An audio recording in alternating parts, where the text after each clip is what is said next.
Yeah, well, there you go. Rule number one. That's interesting. The Jordan Peterson one. Stand up straight with your shoulders back. Lobsters. Yeah. There are people who criticize them about the lobster thing, but I think it's a pretty solid thing, right? It's pretty documented what he's talking about. It's scientific, right? Well, it's interesting when a lobster's been defeated, because they can lose an eye, a limb, legs, or whatever, and then if you have a dominant lobster, and then another bigger lobster comes along and defeats him in battle, it's never the same after that, and it goes from being an alpha to kind of a beta, and then the female lobsters want nothing to do with them, and so it's like his confidence was this big, and then his confidence shrinks. And so he shies away from any more fighting or combat, and he's just never the same again. I think he was saying that their physiology or their brain starts to take on. In other words, it's like we were talking about earlier about beliefs. The lobster literally believes that it's not worthy anymore, and it's not what it once was, and so it becomes more protective of itself. Very interesting, man. That's interesting stuff. Totally shrinks. Yeah, that's a good one. So that was the one that jumped out on me. That's it. Yeah. Body language, physiology, and spinal structure are your reality. Stand up straight with your shoulders back. Yeah, I mean. Well, because when you. But the thing is, that's a specific thing. But your posture is evidence of a lot of other things. But that's just one example. That's just one way of showing your feeling of confidence and ready to face the world. Yeah, but mostly I think like 60 or 70% of communication is through body language. So physiology plays a huge point on that. I think I have that.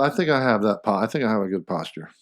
So yeah, because your shoulders roll back, your head roll back, your chest out, almost like you got a string that kind of suspends you from the ceiling from here.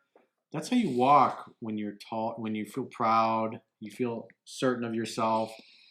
But if you don't feel that way, your head tends to move forward, which is a fear of the future pattern. Your shoulders roll in, and you kind of hunch over like you're protecting yourself. And that physiology is like the physiology of somebody that's depressed. And that's what he was saying about the lobsters, is like once basically the lobster gets his ass kicked, he's never the same. It just like literally destroys him mentally. Yeah. And so then he just shies away from any kind of battle or combat with other lobsters, kinds of ostracized, and then the female lobsters want nothing to do with him anymore because he's no longer dominant. And then the females are wanting to mate with the strongest, most dominant males because the offspring will survive because they'll have better genes. Yeah. No idea is to pass the genes on to the next generation. It's the same thing in humans. That's why women are attracted to confident guys. And if you get a group of women together, I mean, there's been lots of studies done on this. The number one most important thing to women and men that they find attractive is confidence, self-confidence. Because if you're self-confident, if you're disciplined, it shows that you're capable of setting a goal, figuring out what you want, why you want it, and then actually making it happen. Because if she's going to depend on you, like say she becomes a stay-at-home mom, and you're going to provide for her and for the kids, and then that way she can focus on nurturing.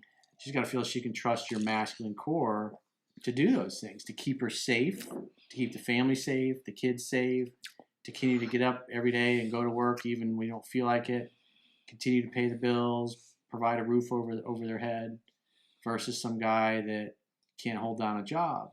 But then there are women that date guys that, we all know women that are like that. There's women there's women who would feel that it's a joke if you wanted to protect her. There would be women who would scoff at that and think that was a ridiculous thing for you to consider. Yeah, the feminists, the feminazis. I dated Don't one. open the door for me. I can get it myself. I dated a girl like that from. We dated briefly. Morocco. She was from Morocco. Yeah, she was amazing looking. It was like beautiful. Winning the lotto. Yeah, but that's how she was. So she wasn't like that. She probably was very independent, kind of made her own thing. She probably moved here then too. That was probably a lot. She probably moved here by herself, left her family back there. So she really had to develop that strong internal compass almost, and just not be able, because the only person she could really rely on is herself. So that's probably Maybe she had a bad relationship with her dad, or her dad was weak, so she never felt safe growing up. Like I said, that was very brief with her. But I've never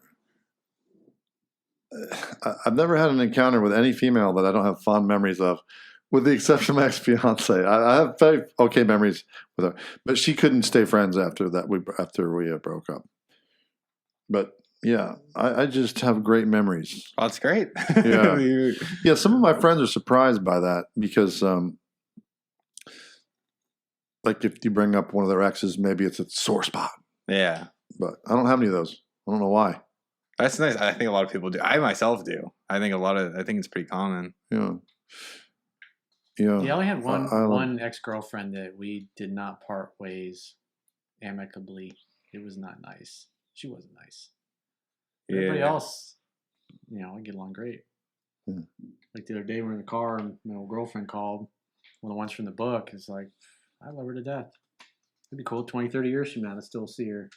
That's awesome. That's crazy. That's well, no, I'm not in contact. I'm not in contact with them. Yeah. So, which can be a problem with new relationships. Yeah, it is. Oh, so I don't have that issue. I'm not in contact with them.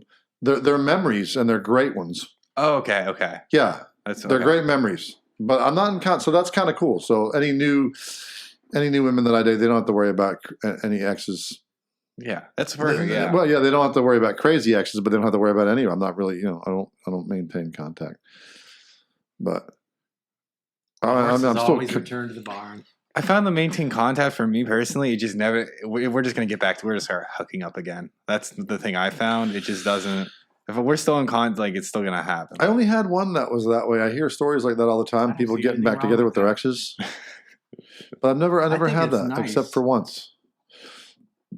There's one girl I dated from Uruguay, and she and I reconnected more than once. It's nice to see. It's nice after a little while too, because you're like, whoa, like it's nice. They changed a little bit. You've changed. You have a lot to talk about. So you haven't seen each other in like a decade. Maybe she had a long-term relationship with somebody else, same thing with you, and everything's different. Sex is different the next time around. She's better, you're better. Oh, that's new. That didn't happen. The bar was set pretty high, though. Well, what it was when we were together the first time is hard to beat, I think.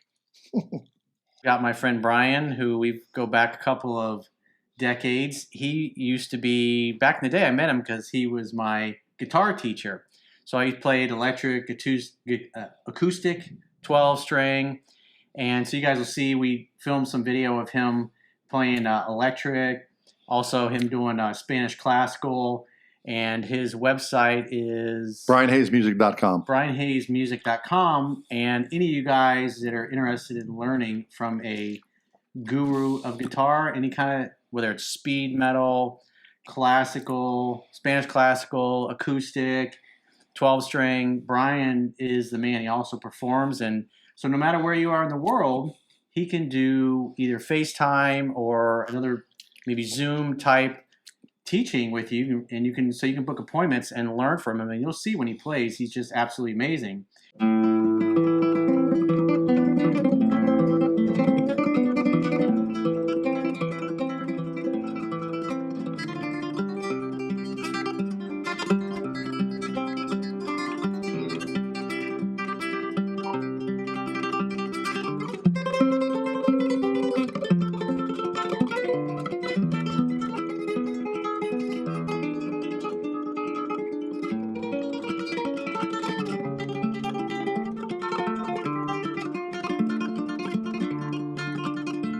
But anyway, the lobster thing is fascinating. I've heard though people who because you hear those are fun interviews to watch. The ones that people are trying to attack Jordan Peterson.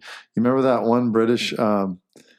She was I forget. The interviewer, the female interviewer. She started ripping into him, and he was very calm. That was a good interview.